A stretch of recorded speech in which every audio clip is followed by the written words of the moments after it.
Welcome back everyone to another video. And in this video, I'm going to show you a property that a buyer's agent was trying to sell to one of my community members. And I told him that it's best to avoid it. And there's actually a lot of things fundamentally wrong with this property. And you need to watch right through till the end of the video to fully understand the pros, the cons about this property before you make the mistake of blindly following a buyer's agent and purchasing something like this. But right before I deep dive into that, if you guys haven't already, jump into the private community. This is where I help members every single day answering different questions related to properties, regarding suburbs. They use the templates, the calculators, checklists in the community to help them guide onto their next investment asset. And if you want to get access to over 280 different members on a daily basis, including private mentorship by me, then you need to be part of this community. It is $35 a month. It's a subscription service. You can cancel and join anytime. There is no issues. There's over 76 reviews for you guys to go have a read of and understand. And when you're buying $1 million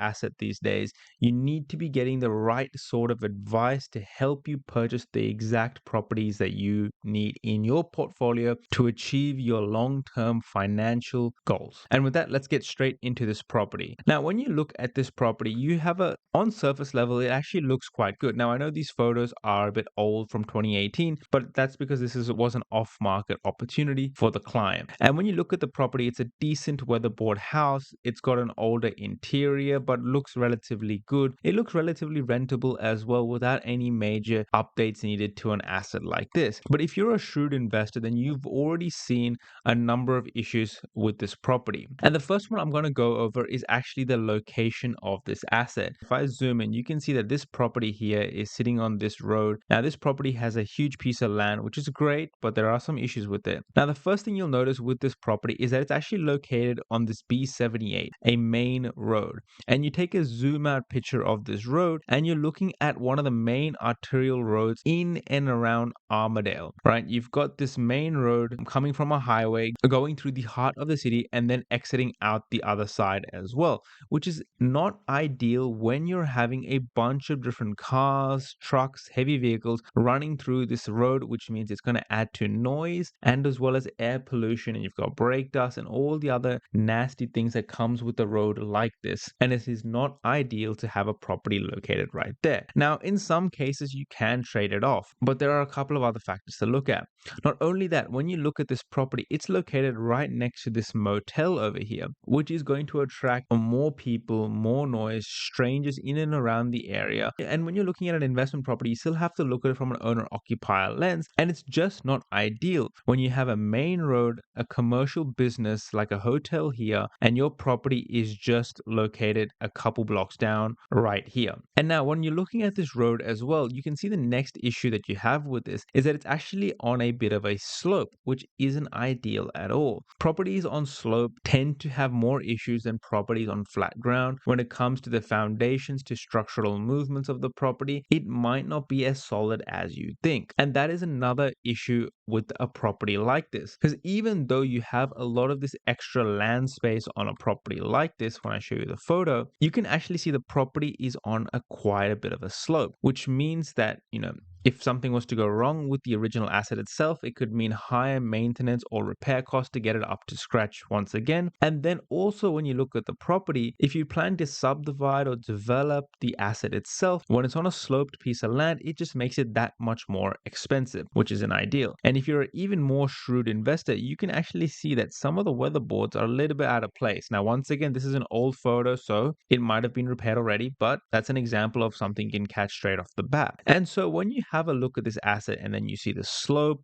you see the main road, you see the hotel, things aren't really adding up to be the bestest of properties, you can say. But there are a couple of other things to continue to look at. When you look at this property and you start to scroll down, sometimes this can be inaccurate, but looking at the condition of the property, the style of the property, it says that the year built is 1920, which is somewhat believable. It could be 1930, 1940, but I think it's a pre-1960s home at a minimum. And when you look at a pre-1960s home, 1920, it's over 100 years old, or just about to be over 100 years old, which means things can go wrong from the internal side of things when it comes to plumbing, when it comes to electrical, when it comes to the foundations, the flooring, the roofs. There are so many things that can fundamentally go wrong when you're purchasing a house that is built in these pre-1960s, 1950s, 1920 style assets. And so if you do consider it, a very, very thorough building and pest inspection is a must. And to be honest, I actually avoid these sort of properties anyway, just because I believe there is a significant inherent risk with assets of this age class. And so you have to really determine whether or not this fits your risk appetite or not. It doesn't fit mine, but it fits others, and people will still consider it because there's still value in the land itself. But for me,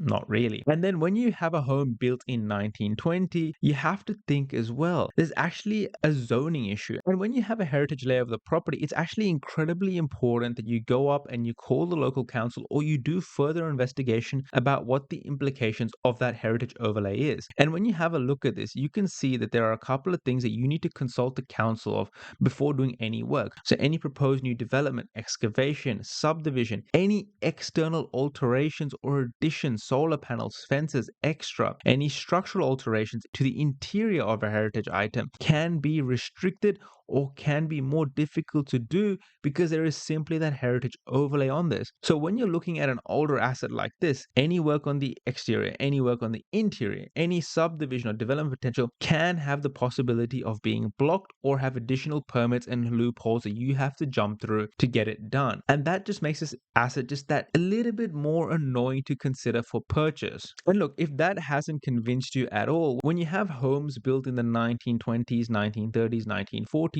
you also get these type of ceilings that could possibly contain fibrous materials such as asbestos, especially in the wall linings, the ceiling linings. And that's another layer of risk added to the property when you're looking at assets like this, because if any asbestos walls are damaged or ceiling linings are damaged, it can release harmful chemicals into the air, which is not suitable for tenants to live in, which means that can cause additional vacancies, additional repair work, and any demolition, repair work of any sort of asbestos material is always going to be more costly. And that is another factor you have to consider when looking at asset like this. And so when you start to combine every single part of issues with their property like this, no matter how lucrative the price point can be, when you combine the hotel, the slope, the heritage overlay, the age of the property, the fibrous materials inside the property, it's just a straight no when you consider an asset like this. And you have to be incredibly careful because buyers agents, because there is such a low stock at the moment, are pushing assets like this to unaware or unassuming investors out there, especially when the typical mom and dad investor doesn't have the time to do the deeper due diligence like this. It can cause significant issues